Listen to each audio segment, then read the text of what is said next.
Eu vou chamar para conversar com a gente a Beatriz Montenegro Castelo, ela que é advogada especialista em direito trabalhista, é membro ativo da Comissão de Direito do Trabalho da OAB São Paulo, esteve com a gente na semana passada, a gente chamou ela aqui para voltar, para a gente continuar debatendo algumas questões referentes a essa regulamentação de vínculo empregatício, de discussão de vínculo empregatício, a discussão agora sobre esse projeto de lei em relação ao trabalho dos motoristas de aplicativo. Tem muita coisa aí acontecendo nesse momento. Beatriz, seja super bem-vinda, muito obrigada pelo seu retorno. Já vou começar falando sobre esse projeto que foi comentado agora pelo Miguel, acho que você estava ouvindo a gente, né? E realmente foi um projeto que foi criticado por parte aí de entregadores, inclusive, né? Tem essa questão da jornada de trabalho, muitos queriam que fosse a partir da sua entrada ali no aplicativo e não pela viagem feita. Então, assim... e tem muita gente dizendo que cria uma categoria de fato para além da CLT que pode ser precarizada agora no Congresso, né? Qual a sua avaliação sobre esse projeto de lei e qual o risco disso acontecer? Ou ele é positivo? Bom, quero te ouvir. Boa tarde, obrigada pelo convite. Enfim, nós não conseguimos terminar o tema semana passada, é um tema muito rico, muito importante, muito... eu diria, delicado, e entre a semana passada e hoje vem esse projeto de lei, então torna a nossa discussão até mais importante. A semana passada nós estávamos falando sobre a repercussão geral de um caso da Uber, né, e neste meio tempo vem o projeto de lei. E aí eu vou precisar concordar com o Miguel inteiramente, eu acho um projeto muito tímido e muito perigoso, né? A notícia que nós tivemos, né, de que teria sido um acordo tripartite, decorrente de um grupo de trabalho tripartite, então, os trabalhadores, a empresa e o governo, eu diria, Thalita, que talvez tenha sido o acordo possível, né, mas sem dúvida nenhuma, um acordo tímido, né, de certa forma, abraçando muito mais as reivindicações das empresas do que as reivindicações dos trabalhadores, e certamente colocando em risco todo o entendimento que nós temos sobre o que é empregado, todos os direitos conquistados em 100 anos de lutas dificílimas, né? Quer dizer, tem alguns direitos que a gente adquiriu ano passado, né? A equiparação entre o salário de homens e mulheres é do ano passado. Você tem direitos adquiridos recentemente, desde a Constituição somente de 88, com a licença maternidade, ou direitos estendidos aos domésticos. Quer dizer, é uma luta de 100 anos, mas que recentemente tem conquistas importantes. E quando nós retiramos um grupo de trabalhadores desta proteção, automaticamente nós tiramos a proteção de todos esses direitos que estão na Constituição. Então, o que eu venho dizendo é que muito mais fácil do que tirar os direitos da Constituição é você tirar o direito a ser empregado, né? Então, de fato uma precarização, né? Se você me perguntar, é melhor do que a decisão monocrática de alguns ministros do Supremo? Sim, porque a decisão monocrática dos ministros do Supremo em processos onde vem cassando decisões de vínculo da Justiça do Trabalho é desastroso, realmente desastroso, porque reconhece o motorista de aplicativo como um microempresário, né? E como se ele trabalhasse pelo aplicativo e não para o aplicativo, né? Dizendo que ele, na verdade, não tem nenhum tipo de subordinação, isto é, não reconhecendo a chamada subordinação algorítmica, né, que todo mundo sabe, inclusive, é mais eficiente do que a subordinação a uma pessoa física, né? Enfim, então, perto do que poderia vir a acontecer através das decisões do Supremo, eu diria não, é até melhor, porque o trabalhador está sendo visto como um trabalhador autônomo, né? Eu diria, inclusive, que devolve à Justiça do Trabalho a competência para processar e julgar todas as decorrências desta lei, porque a Constituição Federal, lá no artigo 114, vai dizer que cabe à Justiça do Trabalho processar e julgar todas as ações oriundas das relações de trabalho, não de emprego, né? Então, devolveria à Justiça do Trabalho essa competência, né? Então, eu diria que perto do que temos é melhor, perto do que poderíamos ter, é muito tímido. e perto do que, por exemplo, a União Europeia tem alcançado, é muitíssimo tímido, né? E aí eu disse a semana passada e repito, que nós estamos na contramão da história, né? O mundo está caminhando para uma proteção desse grupo de trabalhadores. Na Europa são 30 milhões de trabalhadores de aplicativo, né? E aí o que o Miguel estava dizendo, que é fundamental, é que o perigo é você estender esse tipo de entendimento a trabalhadores de aplicativos, e aí tudo será aplicativo. Vai pedir bolo por aplicativo, o advogado vai atender por aplicativo, quer dizer, e aí tudo será aplicativo. Portanto, nós podemos vir a assistir uma super precarização com a criação de um subtrabalho, né, com um subemprego, né, chamado de trabalhador autônomo por aplicativo, porque esta lei ela é específica para trabalhadores de aplicativo sobre 4 rodas, que é privado. Ele é muito especificamente voltado para os trabalhadores de aplicativos de veículos automotores de 4 rodas, né? Mas amanhã isso poderá ser largamente estendido a qualquer tipo de trabalho, né? Enfim, então eu concordo com o Miguel inteiramente, é uma lei tímida, né? Vindo de um governo onde esperava assim,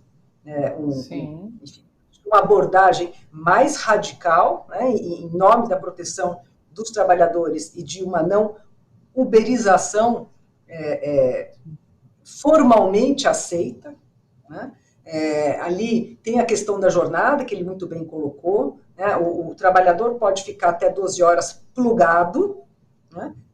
Mas ele não está recebendo pela hora plugada, né, pela hora conectada, ele está recebendo a partir do momento que ele pega a corrida e que ele entrega o seu passageiro, né? A hora é de R$ 8,03, o resto é para custear enfim, o celular, os gastos com carro, etc.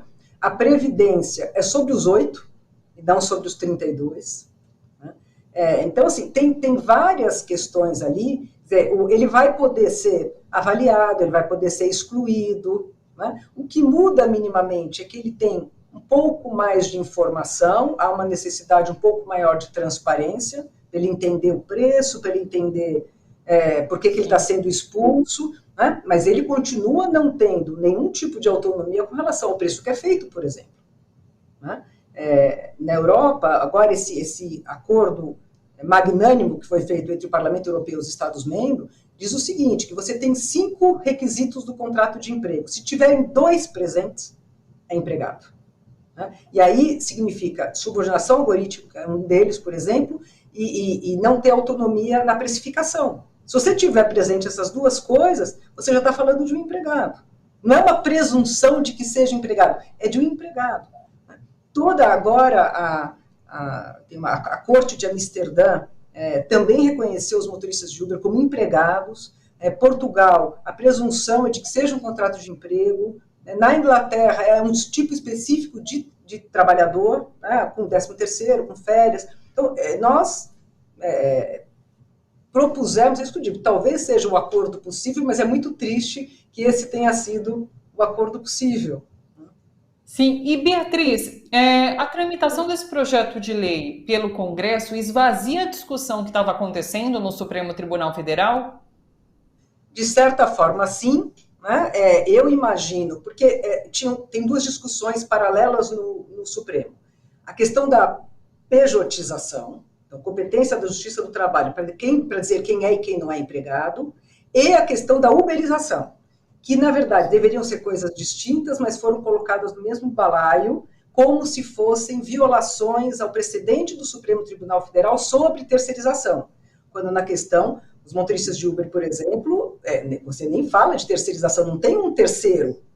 É o motorista de Uber e a plataforma, né? O motorista do Rappi, que seja a plataforma. Você não está falando de terceirização, mas foi colocado no mesmo balaio. E as reclamações constitucionais para cassar decisões estão sendo, as decisões estão sendo tomadas com base no precedente da terceirização. Então, na verdade, houve uma forçação, né, de certa forma, talvez muito bem orquestrada, né, de começar a cassar as decisões proferidas pela Justiça do Trabalho que reconheceram um vínculo, como se estivéssemos falando de terceirização. e não estamos falando de terceirização. Então, acho que primeiro é interessante colocar que temos duas questões importantes a serem olhadas. A questão da pejotização, que vem sendo aceita pelas decisões monocráticas, isso é seríssimo, seríssimo, e, na verdade, como disse o Miguel, que este trabalhador autônomo é uma MEI sem CNPJ, o que está acontecendo são decisões que reconhecem tanto o MEI sem CNPJ como o MEI com CNPJ, como se tudo fosse válido. Quer dizer, basta ter uma MEI, que a presunção é de que o contrato seja comercial, quando, na verdade, é o contrário. A presunção é que quando você tem uma pessoa física trabalhando para uma pessoa jurídica, a presunção é de que haja um contrato de emprego.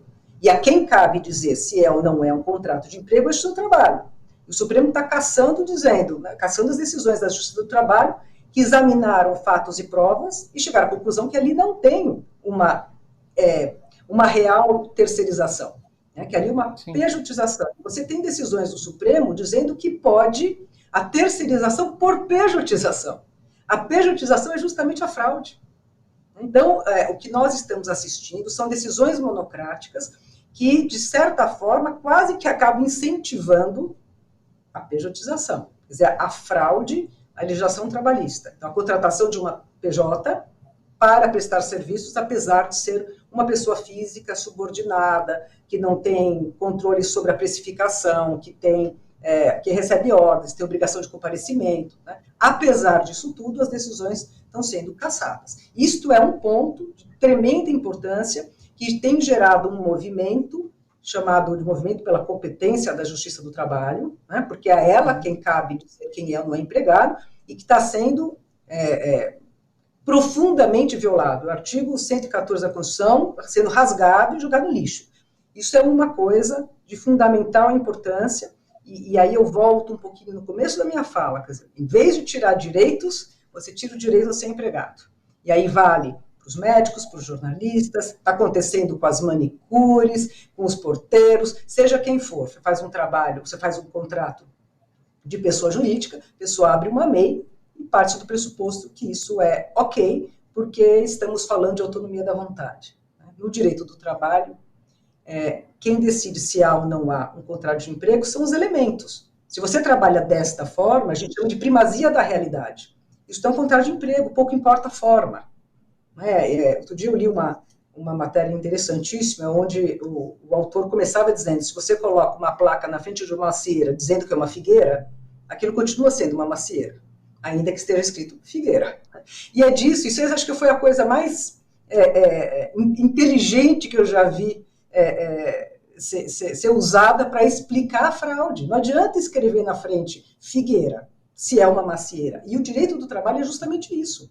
O que a Justiça do Trabalho vai analisar é se eu estou diante de uma macieira ou de uma figueira. Pouco importa a placa que esteja na frente, né? E o que o Supremo tem feito em decisões monocráticas é dizer, vale a placa figueira. Está dizendo que é figueira, então é figueira. Você que prove que é uma macieira, né?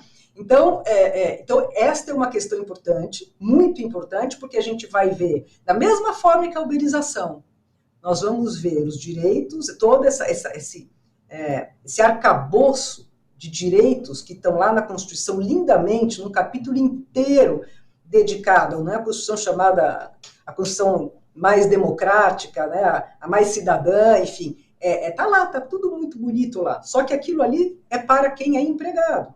Se você deixa de ser empregado, você perde automaticamente todos os direitos assegurados, licença maternidade, auxílio-doença, proteção em caso de acidente, auxílio-paternidade, a licença-paternidade, 13º, férias, terço de férias, e aí, enfim, segue-se uma lista imensa de direitos que vão ser rasgados sem precisar rasgar a Constituição. Então, aí você me pergunta do esvaziamento, eu acredito que com relação à específica decisão do Uber, né, talvez eles aguardem, sentem em cima e esperem a tramitação do projeto de lei, porque, de fato, se eles decidirem algo distinto do que a lei está dizendo, que eu disse, do meu ponto de vista, a justiça competente para processar e julgar as decorrências dessa lei é do seu trabalho.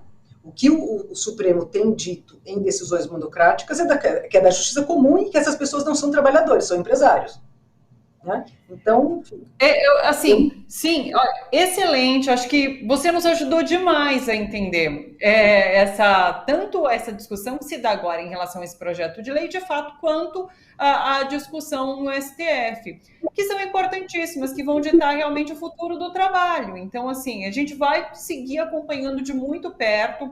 É uma pena que esse projeto foi apresentado dessa forma. Eu vi muita gente reclamando, assim, quando o projeto entra no Congresso, a gente não sabe o que vai ser dele. Então, a expectativa é que entrasse um projeto mais radical, realmente, que desse mais valor a esse trabalho, para que depois ele fosse mexido lá dentro, e não foi isso que a gente viu, né? Então, assim, vamos seguir acompanhando de muito perto.